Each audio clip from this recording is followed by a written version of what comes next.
사도신경으로 우리의 신앙을 고백하겠습니다. 나는 전능하신 아버지 하나님, 천지의 창조주를 믿습니다. 나는 그의 유일하신 아들, 우리 주 예수 그리스도를 믿습니다.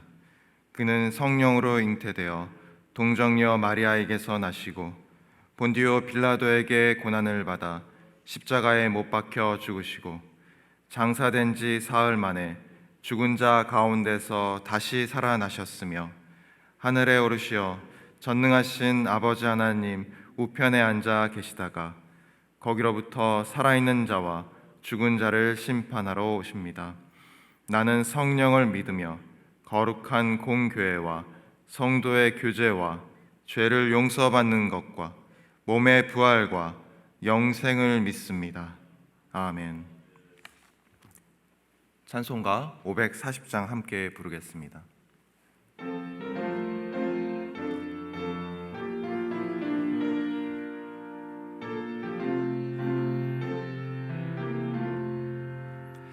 주의 음성을 내가 들으니 사랑한단 말일세.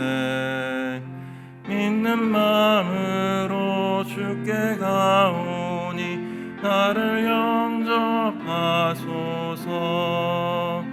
내가 매일 십자가 앞에 더 가까이 가오니 구세주의 흘린 보배 피로써 나를 정케 하소서.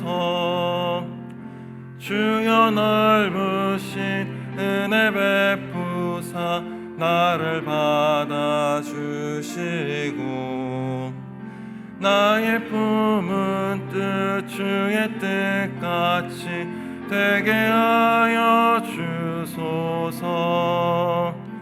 내가 매일 십자가 앞에 더 가까이 가오니 구세주의 흘린 보배 피로써 나를 정케 하소서.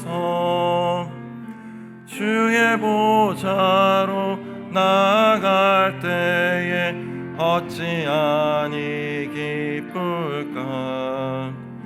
주의 얼굴을 항상 배우니 더욱 친근합니다. 내가 매일 십자가 앞에 더 가까이 가오니 구세주의 흘린 보배 피로써 나를 정케 하소서.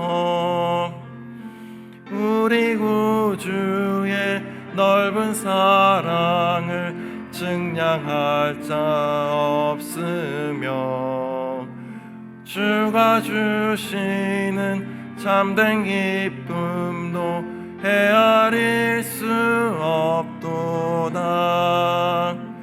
내가 매일 십자가 앞에 더 가까이 가오니 구세주의 흘린 보배 피로써 나를 정케 하소서. 아멘.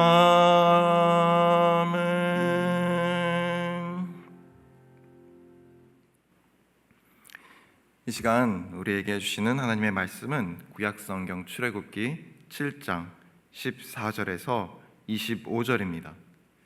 출애굽기 7장 14절에서 25절을 교독하겠습니다.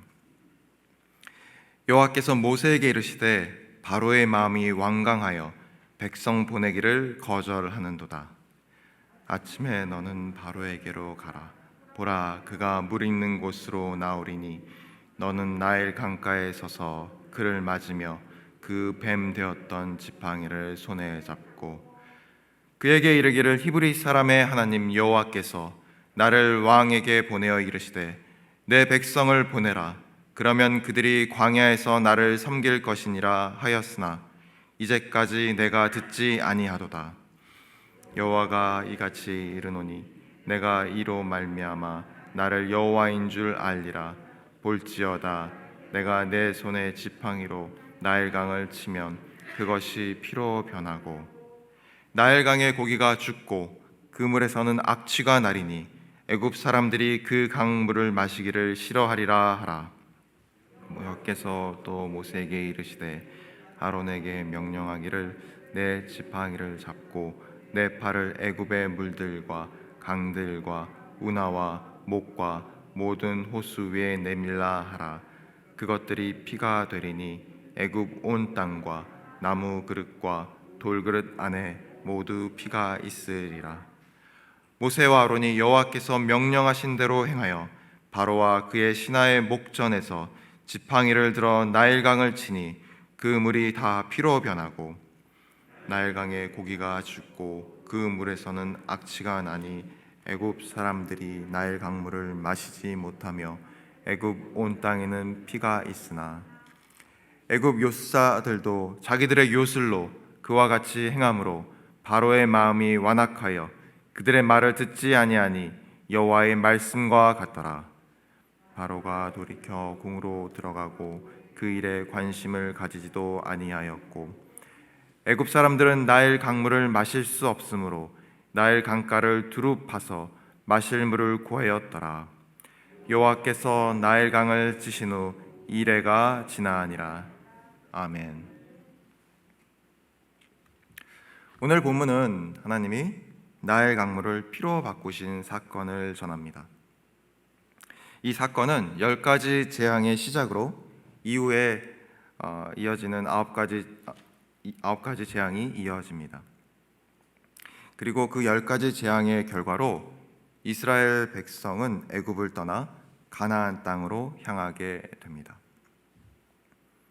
오늘 본문은 바로 이런 결과를 낳은 첫 번째 재앙을 소개합니다.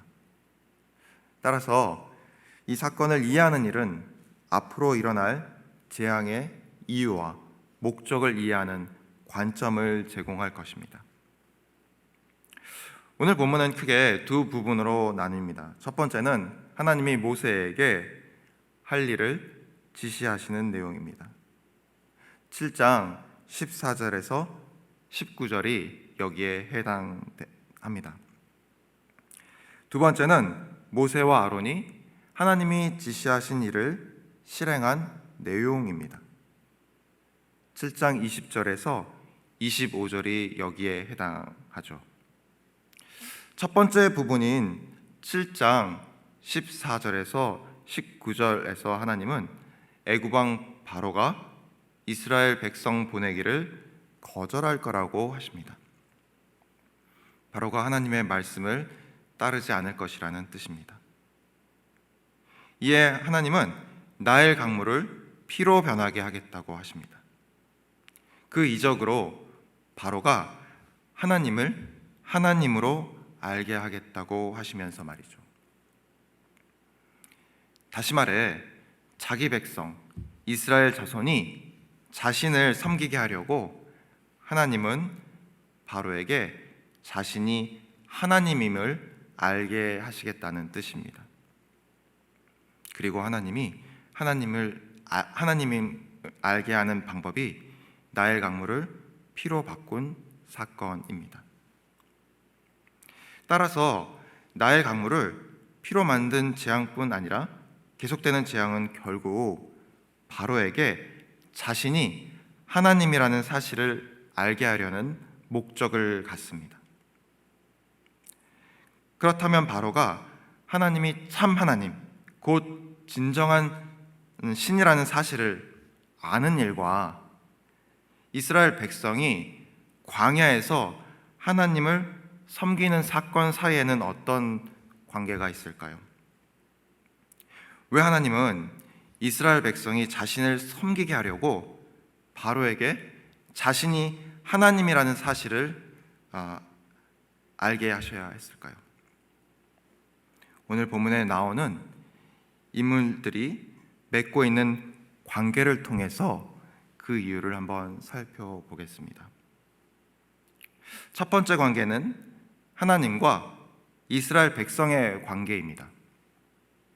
출애굽기 4장 29절에서 31절을 제가 읽겠습니다. 모세와 아론이 가서 이스라엘 자손의 모든 장로를 모으고 아론이 여호와께서 모세에게 이르신 말씀을 전하고 그 백성 앞에서 이적을 행하니 백성이 믿으며 여호와께서 이스라엘 자손을 찾으시고 그들의 고난을 살피셨다 함을 듣고 머리 숙여 경배하였더라. 하나님이 이스라엘 백성을 찾으시고 그들을 살피셨다는 모세의 말에 이스라엘 장로들은 머리 숙여 경배합니다. 그런데 그런 모습은 오래가지 못합니다. 바로가 그들을 학대하여 전보다 힘든 노동을 하게 하자 그들의 태도가 변합니다. 이것은 출애굽기 5장 19절 21절에서 확인할 수 있는데요. 제가 다시 한번 읽어보겠습니다. 기록하는 일을 맡은 이스라엘 자손들이 너희가 매일 만드는 벽돌을 조금도 감하지 못하리라 함을 듣고 화가 몸에 미친 줄 알고 그들이 바로를 떠나 나올 때에 모세와 아론이 길에 서 있는 것을 보고 그들에게 이르되 너희가 우리를 바로의 눈과 그의 신하의 눈에 미운 것이 되게 하고 그들의 손에 칼을 주어 우리를 죽이게 하는도다. 여호와는 너희를 살피시고 판단하시기를 원하노라. 아멘. 마치 예수님이 하신 비유에 나온 돌밭 같이 말씀을 기쁨으로 받되 뿌리가 자라지 못해 환난이나 박해가 일어나자 넘어지는 자와 같은 모습을 오늘 이스라엘 백성은 보여주고 있습니다. 그렇게 그들은 고난이 오자 지금 상황을 있게 한 모세와 아론을 원망하고 과거의 모습으로 돌아가고자 합니다. 그런데 그들이 돌아가고자 하는 그 상태는 어떤 상태일까요? 그 상태는 바로 이스라엘 자손이 바로의 종이 되어 고통으로 신음하던 바로 그 상태입니다. 하나님은 이스라엘 백성을 자기 백성 삼고자 하지만 그 시도로 인해 어려움이 생기자 이스라엘 백성은 하나님이 아닌 바로를 섬깁니다. 이것이 지금 하나님과 이스라엘 백성이 맺고 있는 관계입니다. 따라서 하나님이 이스라엘 백성을 자기 백성으로 삼아 자신을 섬기게 하려면 이스라엘 자손에게 그들의 주인이 바로가 아니라 하나님 자신이라는 사실을 알게 하셔야 하는 것이죠. 그리고 오늘 본문은 하나님이 그 일을 시작하셨음을 보여주고 있습니다. 두 번째로 이스라엘 백성과 바로의 관계를 살펴보겠습니다. 출애굽기 6장 5절 말씀인데요. 제가 읽겠습니다. 이제 애굽 사람이 종으로 삼은 이스라엘 자손의 신음소리를 내가 듣고 나의 언약을 기억하노라. 아멘. 방금 읽은 출애굽기 6장 5절은 애굽 사람 곧 바로가 이스라엘 자손을 종으로 삼았다고 말합니다. 바로는 이스라엘 자손의 주인이며 이스라엘 자손은 바로를 섬겼다는 뜻이죠. 하나님과 이스라엘 백성의 관계에서 우리가 살펴본 것과 같이 이스라엘 자손은 하나님이 그들을 찾으시며 그들이 겪는 고난을 살피신다는 말에 하나님을 경배하지만 그 일로 고난이 찾아오자 하나님을 주인으로 섬기는 일을 포기하고 바로를 섬기는 자리로 돌아갑니다. 바로의 종으로 산 지 오래되어 바로에게서 벗어난다는 생각조차 하지 못하는 것입니다. 마치 선한 사마리아인 비유에 나오는 강도 만난 사람처럼 거반 죽어서 자기 힘으로는 그 상황을 해결할 수 없는 상태라는 말입니다. 그렇다면 그들이 바로의 종에서 노여나는 길은 다른 누군가의 도움뿐입니다. 그리고 하나님은 바로에게 자신이 하나님임을 알려주시는 이적을 통해서 이스라엘 자손에게도 자신이 하나님이라는 사실을 알게 하신 것입니다.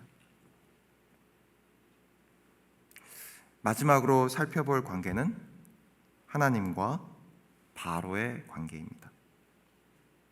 출애굽기 5장 1절 2절 말씀 제가 읽겠습니다. 그 후에 모세와 아론이 바로에게 가서 이르되 이스라엘의 하나님 여호와께서 이렇게 말씀하시기를 내 백성을 보내라. 그러면 그들이 광야에서 내 앞에 절기를 지킬 것이니라 하셨나이다. 바로가 이르되 여호와가 누구이기에 내가 그의 목소리를 듣고 이스라엘을 보내겠느냐? 나는 여호와를 알지 못하니 이스라엘을 보내지 아니하리라. 아멘. 출애굽기 5장 1절에서 하나님은 모세를 통해 바로에게 자기 백성인 이스라엘을 보내라고 명령하십니다. 그런데 그 말을 들은 바로는 모세에게 이렇게 답하죠. 여호와가 누구이기에 내가 그의 목소리를 듣고 이스라엘을 보내겠느냐? 여호와가 누구이기에 내가 그의 목소리를 듣고 이스라엘을 보내겠느냐? 바로의 이 말은 곧 그가 하나님을 알지 못한다는 뜻이며 하나님을 하나님으로 곧 신으로 여기지 않는다는 뜻이기도 합니다. 그리고 하나님을 하나님으로 여기지 않는다는 말은 하나님의 말씀이 바로가 어떤 것을 선택하거나 결정하는 데 있어 아무런 권위도 갖지 못한다는 말과 같습니다.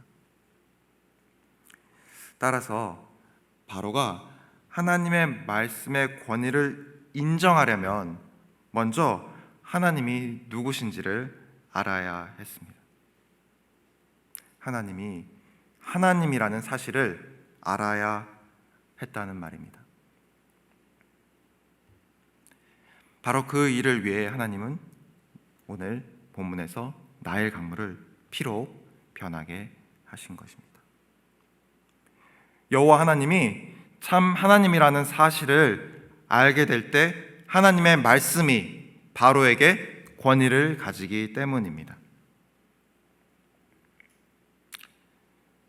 지금까지 우리가 살펴본 세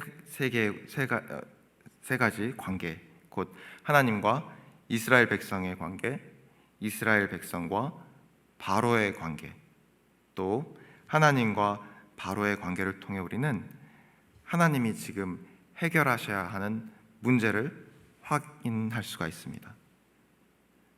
그 문제를 정리하면 이렇습니다. 하나님은 지금 이스라엘 자손을 자기 백성 삼으시고 그들로 자신을 섬기게 하겠다고 하십니다. 그런데 이스라엘 자손 백성은 바로를 주인으로 섬기길 포기하지 않습니다. 아니, 포기하지 못합니다. 또한 바로는 이스라엘 백성의 주인 자리에서 내려오려 하지 않습니다. 그렇다면 이 문제를 해결하는 방법은 무엇일까요? 이 문제를 푸는 핵심은 무엇일까요? 그것은 바로 이스라엘 백성과 바로의 주인이 바뀌는 일입니다. 바로를 주인으로 섬기는 이스라엘 백성은 하나님을 주인으로 섬기도록, 또 자기 자신을 주인 삼은 바로는 하나님을 자신의 주인으로 섬기도록 해야 한다는 뜻입니다. 하나님은 이스라엘 백성이 주인으로 섬기는 바로에게 자신이 하나님이라는 사실을 알게 하심으로 바로와 이스라엘 백성의 주인을 바꾸는 일을 하신 것입니다. 결국 10가지 재앙의 목적은 하나님이 하나님이라는 사실을 증명하여 바로를 주인으로 섬기던 이스라엘 백성이 하나님을 주인으로 섬기게 하는 사건입니다. 그리고 그 첫 번째 시도가 나일 강물을 피로 바꾸는 오늘 본문에 나온 사건이기도 합니다.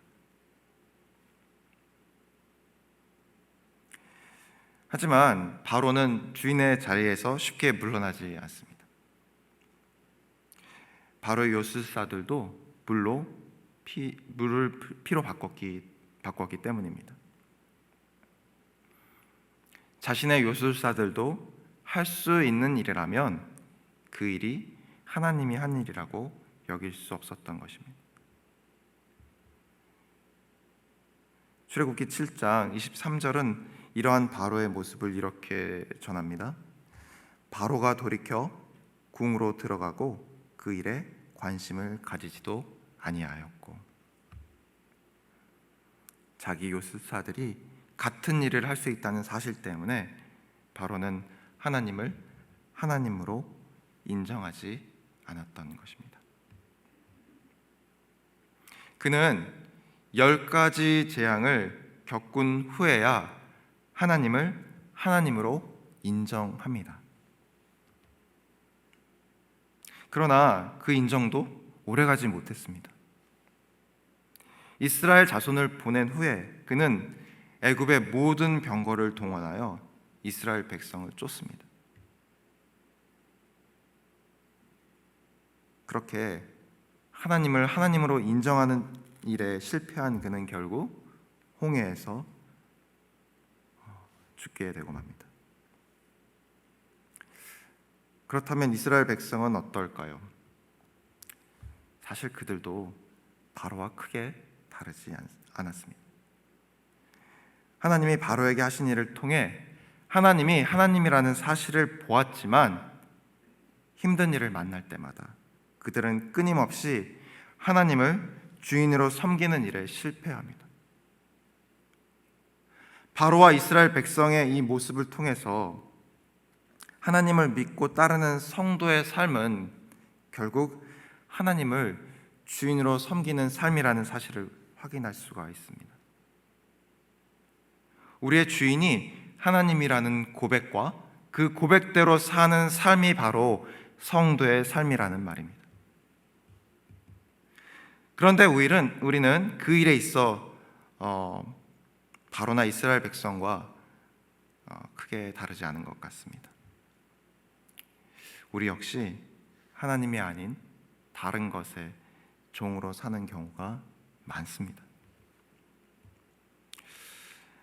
목적에 이끄는 삶이라는 책을 쓰신 릭 워렌 목사님은 우리의 이런 노예된 삶을 이렇게 설명합니다. 제가 그 부분을 한번 읽어보겠습니다. 모든 사람은 결국 어떤 것인가 또는 누군가에게 항복한다. 그리고 그 대상이 하나님이 아니라면 우리는 다른 사람들의 기대, 돈, 분노, 혹은 두려움, 자만심, 욕망, 그리고 자아에 항복하게 될 것입니다. 계속해서 이렇게 말씀하십니다. 우리는 하나님을 경배하도록 만들어졌다. 만약 우리가 하나님을 경배하지 않으면 우리는 우상을 만들어 그것에 항복한다.